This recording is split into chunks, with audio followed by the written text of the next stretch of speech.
దాదాపు 13వ తేదీ ఎన్నికలు జరిగింది. పోలింగ్ బూత్లోకి వెళ్ళి అక్కడ నుండి స్థానిక ఎమ్మెల్యే ఇంత దౌర్జన్యం చేశాడు. అక్కడ ఉన్నటువంటి పోలింగ్ బూత్లో ఉన్నటువంటి బూత్ ఏజెంటు తిరగబడ్డాడు. ఎమ్మెల్యే అనుచరుడి మీద చేయి చేసుకున్నాడు. ఎందుకు వారు కంప్లైంట్ చేయలేకపోయినాడు? ఒకవేళ బహిరంగంగా అక్కడ పోలీస్ స్టేషన్లో కంప్లైంట్ చేస్తుంటే వాళ్ళు పట్టించుకోలేదు అనుకోండి. రాష్ట్రం ఉంది కదా, డీజీపీ ఉన్నాడు కదా, పార్టీ ఉంది కదా, టీడీపీలో పెద్దలు ఉన్నారు కదా, వారి దృష్టికి తీసుకొని వెళ్ళుంటే అంటే ఆ ఊర్లో భయపడవచ్చు. కానీ టీడీపీ పార్టీ ఎందుకు భయపడుతుంది? కాబట్టి ఒక భయంతో దయచేసి నేను ఒకటి చెప్తున్న ప్రజలకి, తెగిస్తే పోయేదేమి లేదు. ఎవరో ఒకరు ముందడుగు వేసి తీరాల్సిందే. ఆ రోజు మీరు కానీ ఒక అడుగు ముందేస్తుంటే ఆ రోజే ఆయన ఎమ్మెల్యేని అరెస్ట్ చేసి ఉండేవాళ్ళు కదా. ఈరోజు విదేశాలకో ఎక్కడికో పారిపోయి ఉండే కాదు కదా. ఇది ప్రజల్లో భయం పోవాలని చెప్తున్నా, దయచేసి గుర్తుపెట్టుకోండి. ఎవరికి భయపడాల్సిన అవసరం లేదు. మీరు అంటున్నారు ఆ రోజు అరెస్ట్ చేసి ఉండేవాళ్ళని. ఆ రోజు ఆయన అరెస్ట్ చేసేవాళ్ళు, కంప్లైంట్ ఇచ్చిన వాడిని లోపల వేసేవాళ్ళు, మనకు తెలియదు కదా. అట్ట కాదు అంటే ఏంది ఇంత పెద్ద క్రైమ్ ఇది? ఎంత పెద్ద క్రైమ్? ఒకరేమో తెనాల్లో ఓటర్ని కొడతాడు, ఇక్కడేమో ఓటేసేటటువంటి ఈవీఎంని పగలగొడతాడు. ఓటర్ని చెంప పగలగొట్టాడు, ఈవీఎంని కింద వేసి పగలగొట్టాడు. ఇలాంటి వాళ్ళకి టికెట్ ఇచ్చాడు జగన్మోహన్ రెడ్డి. ఏం పాపం చేసుకునేదన్న ఆంధ్రప్రదేశ్? ఇలాంటి మళ్ళీ పరిచయం చేసినప్పుడు మీరు ఒకసారి చూడండి, భుజం తట్టి పరిచయం చేస్తాడు. నాకు ఇంతకుముందు ఇంకో వీడియో వచ్చింది, వెంకటకృష్ణ ఇంతకుముందు ఒక వీడియో వచ్చింది. ఇంకా దారుణమైన విషయం, ఇంకో ఎమ్మెల్యే ఏమన్నాడంటే, అధికార పార్టీ ఎమ్మెల్యే టీడీపీ రాని అధికారంలో జనసేన రాని లేదా వైసీపీ రాని, నేనైతే నా గూండాయిజాన్ని వదలను అని చెప్పాడు.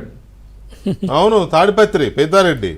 నేను ఆ వీడియో తాడిపత్రి అది దయచేసి అది కూడా మీరు ప్లే చేయాలి, ఎందుకంటే ప్రజలకు తెలియాలి. ఏందినా వేటాడతాడంట అతను. వేటగాడు అనుకున్నావా పెద్దారెడ్డి నువ్వు? ఏం వేటగాడు అనుకున్నావా? కరెక్ట్గా 10 రోజులుండు, ప్రభుత్వం మారుతుంది, తోలు తీసేస్తారు చెప్తానా. నీకు అనుకూలంగా ఉంటే అధికారులు 5 సంవత్సరాలు ఉన్నారు కాబట్టి మీ రాజ్యం చెల్లింది. మీరు ఏం మాట్లాడినా, మీరు ఏం చేసినా చూస్తూ చూడినట్టు ఉన్నారు అధికారులు. అధికారం మారుతూ ఉంది.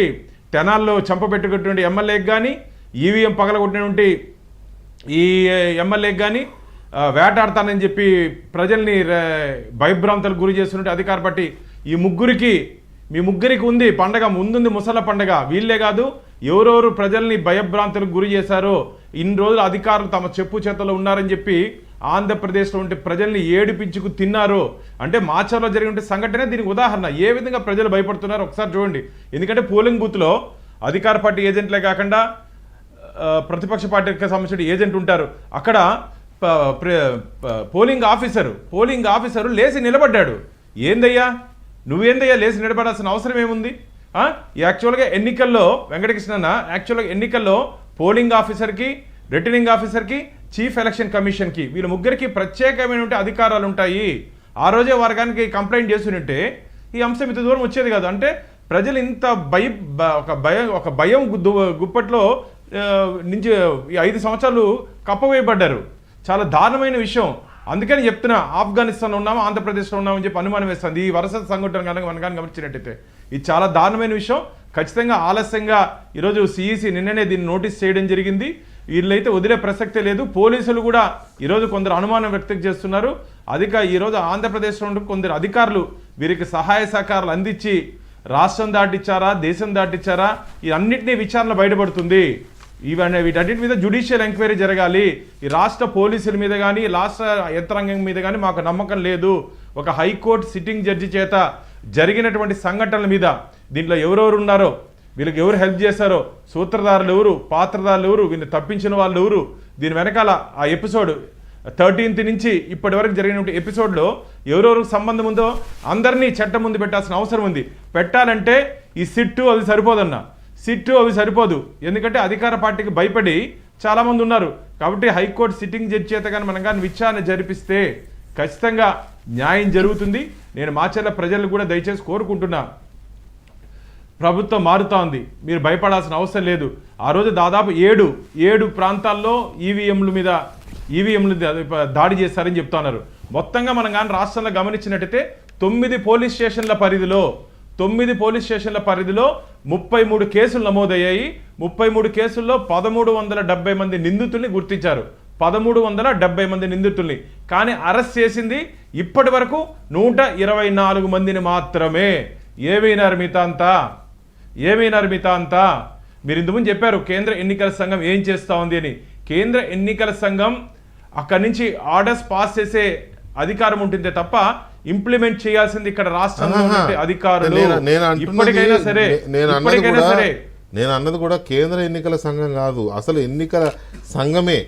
అది కేంద్ర ఎన్నికల సంఘమా, రాష్ట్ర ఎన్నికల సంఘమా, లేకపోతే వీటి కింద పనిచేసే జిల్లా యంత్రాంగమా, మొత్తం వీళ్ళ పరిధిలోకి వచ్చేస్తుంది కదా. గ్రామ స్థాయి నుంచి రాష్ట్ర ప్రభుత్వంలో పనిచేసే అధికారులు కదా వెంకట.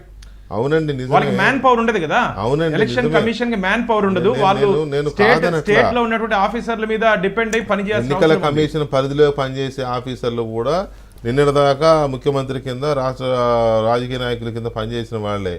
కానీ ఒకసారి ప్రభుత్వం మారితే అనుకుందాం, సపోజ్ ప్రభుత్వం మారితే మళ్ళీ ఆ అధికారులు కొత్త ప్రభుత్వం కింద, కొత్త రాజకీయ నాయకుల కింద పనిచేయాల్సిందే కదా. అలాగే ఎన్నికల కమిషన్ వచ్చినప్పుడు ఎన్నికల కమిషన్ చెప్పినట్టు రాజ్యాంగానికి లోబడి, నిబంధనలకు లోబడి పనిచేయాలి కదా. అలా పని చేయించుకోలేకపోవడం కూడా వైఫల్యం కాదా? నెత్తినోరు బాదుకున్నారు. 2 నెలలు 3 నెలల ముందు నుంచి కంప్లైంట్లు పెట్టారు. చీఫ్ సెక్రటరీని మార్చండి, డీజీపీని మార్చండి, ఆ అధికారిని మార్చండి, ఈ అధికారిని మార్చండి అని. 10 రోజుల ముందు డీజీపీని మార్చారు, 15 రోజుల ముందు. ఆయన ఇంకా ఏం అర్థమవుద్ది ఆయనకి అని సర్దు